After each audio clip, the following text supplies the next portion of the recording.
예, 비하인드 뉴스 시간입니다. 안지연 기자 나와 있습니다. 첫 번째 키워드 볼까요? 네, 첫 키워드는 최 의원의 TMI입니다. TMI.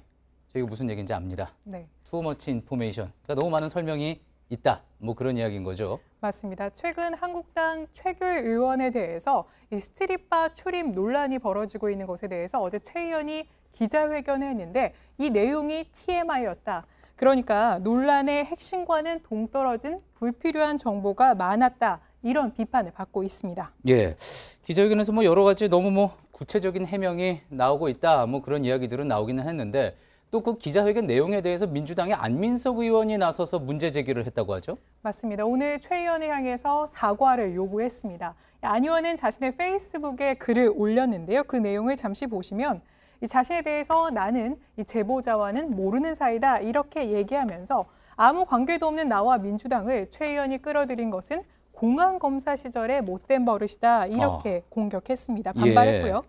안 의원이 문제 삼은 건 최 의원의 이 발언 때문이었는데 이 발언 직접 들어보시죠. 예. 제보자는 데니얼조의 카톡 프로필에 민주당 안민석 의원과 같이 찍은 사진도 있다고 알려왔습니다. 그러니까 사건의 제보자였던 데니얼 조가 민주당 지지자였다는 것을 알리면서 안민석 의원과도 사진을 찍었다 이렇게 말한 겁니다. 예. 그러니까 안 의원 입장에서는 이 핵심 쟁점과는 무관한 부분인 건데 갑자기 자신을 언급했다. 그 부분이 이제 공안검사 뭐 이야기가 또 나오게 된 그런 배경이 됐겠군요. 맞습니다. 그러니까 지금 논란의 핵심은 이 최 의원이 출장 중에서 공금을 사용해서 스트릿바를 갔는지 안 갔는지 여부인데 이것을 따지기 위해서는 결정적인 정보라고 보기 힘들기 때문에 안 의원 입장에선 또 TMI다 이렇게 예. 비판할 수 있는 대목이긴 합니다. 또 최 의원은 자신이 간 주점에 대해서 일부 노출은 있었지만 완전한 노출은 없었다 이렇게 말하면서 한 발언이 TMI였다 이런 비판도 나왔는데 이 발언도 마저 들어보시죠. 예.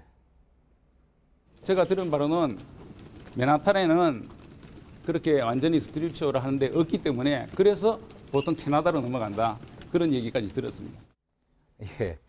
그러니까 완전한 게 뭔지 모르겠지만 스트립쇼를 보기 위해서는 캐나다로 가야 한다. 이 부분도 분명히 TMI, 너무 많은 정보라고 분명히 볼 수가 있겠군요. 네, 그렇습니다. 그리고 최 의원의 스트릿바 출입 논란이 불거진 건 앞서 말씀했다시피 미국 출장 중에 일어났기 때문입니다. 당시 사진을 저희가 가져와 봤는데 이 출장 이유는 이렇습니다. 선비 정신 세계화를 위한 업무 협약이 목적이었는데요. 그런데 예. 당시 가이드이자 이 사건의 제보자인 조 씨는 이 최 의원이 이 스트릿바를 가자고 이렇게 밀어붙이면서 이런 문화도 체험해야 한다 이런 식의 말을 했다고 주장했고요. 최 의원은 이 같은 의혹에 대해서 현재 부인한 상태입니다. 예, 그 역시도 가이드 측의 제보자 측의 이야기니까 근데 지금 여러 가지 이야기가 엇갈리고 있지 않습니까? 아무래도 사안은 좀 더 지켜볼 필요가 있을 것 같습니다. 다음 키워드로 한번 가볼까요? 네, 다음 키워드는 기수문화 TMI입니다. 예, 무언가 기수 문화와 관련해서도 너무 많은 불필요한 정보가 있었던 모양인데 어떤 이야기입니까? 네, 최근 서울중앙지법에서 투표를 했습니다. 그런데 투표 내용이 누가 더 선배냐를 정리하기 위한 투표였는데요. 이 투표 결과도 나왔습니다. 보시는 것처럼 이 변시 1회가 연수원 42기보다 선배다 이런 결과가 나왔다고 하고요. 예. 참고로 이 변시 1회에 대해서 검찰 쪽에서는 41.5기로 치고 있고 로펌에서는 41기로 정리가 된 상태입니다. 41.5기로 치고 있다는 거는 그러니까 42기보다는 높고 41기보다는 낮다. 뭐 그런 기수인 모양이군요. 예. 자, 이게 아무래도 뭐 사시 출신과 로스쿨 출신 같이 이제 법조계에 같이 일을 하다가 보니까 이런 이야기가 나오게 되는 것 같은데 판사 쪽에서는 왜 기수 투표까지 가는 상황이 된 겁니까? 네, 그러니까 기수 문제가 된 기수가 그러니까 사법연수원 41기와 42기 사이에 변호사 시험 1회가 자격증을 취득했기 때문입니다. 저희가 이를 CG로 한번 정리를 해봤는데요. 보시는 것처럼 이 사법연수원 41기가 연수원을 수료한 시점이 2012년 1월이고요. 그리고 42기가 수료한 시점은 2013년 1월인데 예. 그 사이에 보시는 것처럼 변호사 시험 1회 자격증 취득한 게 그 해의 3월입니다. 41기와 42기 사이에 이제 취득을 하게 된 거군요. 맞습니다. 그러니까 이 변호사 시험 1기에 대해서 어느 쪽으로 어느 기수로 정리해야 되느냐 이런 문제가 생긴 겁니다. 예. 이건 역시도 TMI가 아닌지 싶기는 한데요.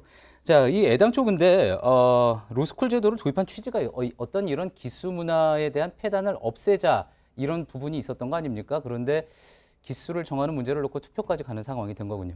맞습니다. 그래서 투표까지 한 것에 대해서 기사에 대해서 여론은 상당히 비판적이었습니다. 저희가 여론을 몇 가지 가져와 봤는데 이 기수 문화를 없애려고 로스쿨 도입한 거 아닌가 이런 반응은 물론이었고요. 또 다른 반응을 한번 보시면 이런 뉴스가 가짜 뉴스인 줄 알았다라고 하면서 이 법원이 기수 문화를 나서서 없애지는 못할 망정 이렇게 투표까지 해서 유지하고 있느냐 이런 얘기까지 나왔습니다. 예.